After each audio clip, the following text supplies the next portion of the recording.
Hello friends, आज इस video में हम सभी तंत्रिका कोशिकाओं के प्रकार के बारे में जानेंगे। इसके पहले की वीडियो में हमने कंट्रोल और कोऑर्डिनेशन क्या होता है यानी नियंत्रण और समन्वय क्या होता है और नर्वस सिस्टम यानी तंत्रिका तंत्र क्या होता है इसके बारे में डिस्कस किया था।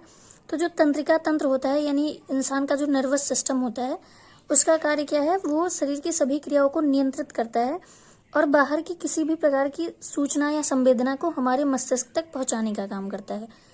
तो जो तंत्रिका तंत्र होता है वह तंत्रिका ऊतकों से मिलकर बनता है और तंत्रिका ऊतक तंत्रिका कोशिकाओं से मिलकर बनते हैं। तंत्रिका ऊतक तंत्रिका कोशिकाओं से मिलकर बनते हैं। तो हम आज इस वीडियो में तंत्रिका कोशिकाओं के प्रकार के बारे में जानेंगे। इसके साथ साथ ही हम ह्यूमन ब्रेन के बारे में भी आज इस वीडियो में डिस्कस करेंगे।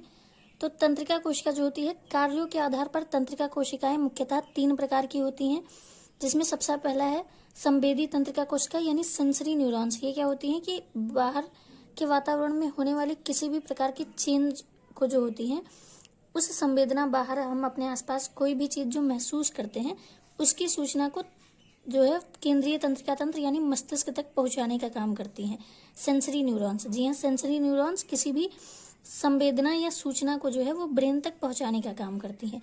दूसरे नंबर पे आती हैं चालक या प्रेरक तंत्रिका कोशिकाएं, और ये क्या काम करती हैं कि कोई भी सूचना जो हमारे ब्रेन तक पहुंचती है उसके बाद ब्रेन जो है वो हमारे शरीर के अंगों को रिएक्ट करने के लिए जो आदेश देता है उस सूचना को जो है केंद्रीय तंत्रिका तंत्र से शरीर के अन्य भागों तक पहुंचाने का काम जो है चालक या प्रेरक तंत्रिका कोशिकाएं करती हैं। तो संवेदी तंत्रिका कोशिकाएं किसी भी इंफॉर्मेशन को शरीर के अंगों से मस्तिष्क तक ले जाती हैं और चालक तंत्रिका कोशिकाएं किसी भी सूचना या इंफॉर्मेशन को जो है वो शरीर के मस्तिष्क से शरीर के अंगों तक पहुंचाने का काम करती हैं।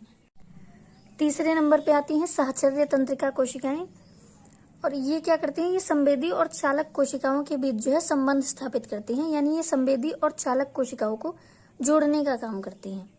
आगे हम जानेंगे कि मनुष्य का जो नर्वस सिस्टम होता है, ह्यूमन नर्वस सिस्टम, वो क्या होता है और कितने पार्ट्स में डिवाइड होता है। तो ह्यूमन नर्वस सिस्टम जो होता है वो मुख्यतः जो है 3 भागों में बटा होता है। सबसे पहला है केंद्रीय तंत्रिका तंत्र यानी सेंट्रल नर्वस सिस्टम, दूसरे नंबर पे आता है परिधीय तंत्रिका तंत्र यानी पेरिफेरल नर्वस सिस्टम, और तीसरे नंबर पे आता है स्वायत्त तंत्रिका तंत्र यानी ऑटोनोमस नर्वस सिस्टम। तो अब हम जानेंगे केंद्रीय तंत्रिका तंत्र के बारे में। जैसा कि मैंने कहा कि केंद्रीय तंत्रिका तंत्र में मस्तिष्क और मेरुरज्जु आते हैं। मस्तिष्क का नाम तो आपने सुना ही होगा कि जो सिर में रहता है, और मस्तिष्क से जुड़ी हुई एक पूंछ जैसी संरचना होती है जो रीढ़ की हड्डी में बंद होती है, जिसे हम मेरुरज्जु या स्पाइनल कॉर्ड कहते हैं। आगे हम जानेंगे मस्तिष्क के बारे में कि खोपड़ी के कपाल में बंद मेरुरज्जु का अगला चौड़ा भाग मस्तिष्क कहलाता है, और मस्तिष्क 3 मस्तिष्क का आवरण झिल्लियों से ढका होता है। ये हमारे पास मस्तिष्क का डायग्राम है।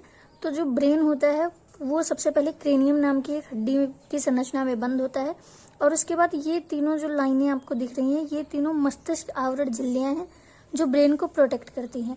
और मस्तिष्क 3 भागों से मिलकर बनता है, अग्र मस्तिष्क, मध्य मस्तिष्क और पश्च मस्तिष्क। तो अग्र मस्तिष्क के जो भाग होते हैं वो है सेरिब्रम और डाइएन्सेफेलान।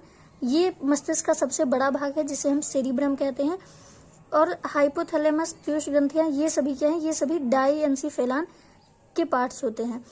और ये है हमारा मिड ब्रेन यानी मध्य मस्तिष्क, और तीसरे नंबर पे हमारा आता है हिड ब्रेन यानी कि पश्च मस्तिष्क, जिसमें सेरिब्रम और मेडुला ऑब्लिगेंटा आते हैं। मेडुला ऑब्लिगेंटा जो होता है ये शरीर की सभी अनैच्छिक क्रियाओं को नियंत्रित करने का काम करता है, और यह संरचना जो है वो ब्रेन को प्रोटेक्ट करने का काम करती है। और क्रेनियम के बाद जो है वो मस्तिष्क आवरण झिल्लियां आती हैं, जिसमें सबसे पहला है ड्यूरामीटर, उसके बाद एरेक्नॉइड और उसके बाद पायामीटर। ये झिल्लियां क्या है, ये मस्तिष्क को बाहरी चोटों से सुरक्षा प्रदान करती हैं। तो सेरिब्रम जो होता है ये ब्रेन का सबसे बड़ा भाग होता है, और यह मस्तिष्क को 2 गोलार्धों में बांटता है। सेरिब्रम में देखने, सूंघने तथा स्पर्श के अलग अलग केंद्र होते हैं। यह मनुष्य की चेतना, सीखना, स्मृति, तर्क तथा बुद्धि का भी केंद्र है। यानी सेरिब्रम जो है ये हमारे मस्तिष्क का सबसे बड़ा और सबसे इम्पोर्टेंट पार्ट होता है, और ये नई नई चीजें सीखने, स्मेल, किसी भी चीज को छूने पर उसका एहसास होना, ये सारी चीजें जो हैं वो सेरिब्रम के कारण ही इंसान को पता चलती हैं। अगर किसी व्यक्ति का सेरिब्रम जो है वो कम विकसित हो तो उस इंसान का दिमाग जो है वो थोड़ा कम तेज रहता है, यानी कि उसे कोई भी नई चीज सीखने में या नई चीजें जानने में, याद रखने में ज्यादा दिक्कतें होती हैं। दूसरा भाग कहलाता है हमारा डाइएन्सेफेलान, और इस भाग में दिमाग से जुड़ी हुई सभी ग्रंथियां आती हैं, जैसे पीनियल काय। और दूसरा पार्ट जो होता है वो अग्र मस्तिष्क का, जिसे हम डाइएन्सीफेलान कहते हैं। इसके अंदर जो है ब्रेन में पाई जाने वाली कई सारी ग्लैंड्स और थैलेमस तथा हाइपोथैलेमस आते हैं। दूसरे नंबर पे आता है हमारा मध्य मस्तिष्क यानी मिड ब्रेन। ये भी 2 भागों का बना होता है। सबसे पहला है कॉर्पोरा कॉर्डिजेमिना। जी हाँ, कॉर्पोरा कॉर्डिजेमिना, इसका नाम थोड़ा सा डिफिकल्ट हो सकता है। और ये क्या है, ये दृष्टि ज्ञान से संबंधित है। इससे दृष्टि तंत्रिकाएं निकलकर नेत्रों तक जाती हैं, यानी कि ये देखने वाली चीजों से संबंधित होता है। मध्य मस्तिष्क का दूसरा भाग सेरिब्रम पिंडकल कहलाता है, जो तंतुओं से बना होता है। ये तंत्रिकाएं सेरिब्रम से आने वाले संकेतों को मस्तिष्क के निचले हिस्सों तक ले जाती हैं। यह सेरिब्रम पिंडकल जो है ये तंत्रिकाओं से बना होता है और ये इंफॉर्मेशंस को दिमाग के अन्य भागों तक पहुंचाने का काम करती हैं। तीसरे नंबर पे आता है दिमाग का सबसे आखिरी भाग यानी मस्तिष्क का सबसे निचला भाग, पश्च मस्तिष्क या अनुमस्तिष्क। यह सेरिबेलम तथा मेडुला ऑब्लिगेंटा का बना होता है। सेरिबेलम बड़ी व ठोस जटिल संरचना होती है तथा सेरिब्रम के बिल्कुल नीचे पश्च भाग में पाई जाती है। और उसके अलावा जो मेडुला ऑब्लिगेंटा होता है यह मस्तिष्क का सबसे पिछला भाग होता है, जो त्रिभुजाकार होता है और ये शरीर की सभी अनैच्छिक क्रियाओं को नियंत्रित करता है, जैसे ब्लड प्रेशर हो गया, लार आना, वमन, सांस लेना। सभी अनैच्छिक क्रियाएं यानी ऐसी क्रियाएं जिन पर हमारा कोई भी नियंत्रण नहीं है, उन सभी क्रियाओं को मेडुला ऑब्लिगेंटा जो है वो नियंत्रित करता है। अब हम जानेंगे स्पाइनल कॉर्ड यानी मेरुरज्जु के बारे में, जो कि केंद्रीय तंत्रिका तंत्र का दूसरा भाग है।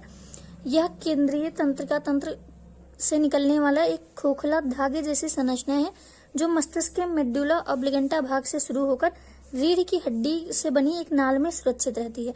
तो मेरुरज्जु जो है ये मस्तिष्क से जुड़ा हुआ एक नली जैसी संरचना होती है, जो मेडुला ऑब्लिगेंटा से शुरू होती है, यानी पश्च मस्तिष्क से शुरू होती है।